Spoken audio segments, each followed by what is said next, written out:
bir ailede insan bozulmaz. Ben var ya, burada büyük bir aile, büyük bir aileden gelen terbiye uzak çıkıyor. Hamur'a çok teşekkür ederim, minnettarlarım ederim. Hamur, her gün əziz Türklersin. Her üzümde özünüze göre, şahsen ben özüme özünüze göre hürmetim var. Sağ olun, şu hürmeti kazanmış. İnsan genellikle özüne hürmet koyalım, o sonra hürmet kazanmış. Hürmeti kazanmış. Allah sürü bağlayıklarına hürmet. Şimdi rahmete hürmet. Çok var olun, sağ olun ki sizler var.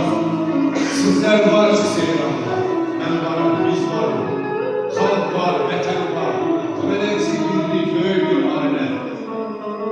Böyle. Aile terbiyesi gösterdi. Büyük bir aile, büyük bir otak.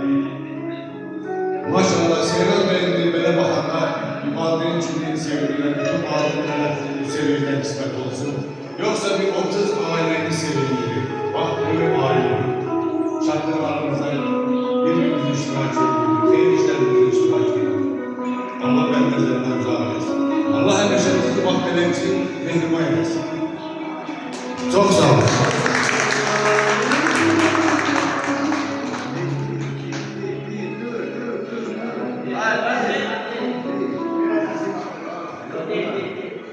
Bir, tamam diyeceğim amcamız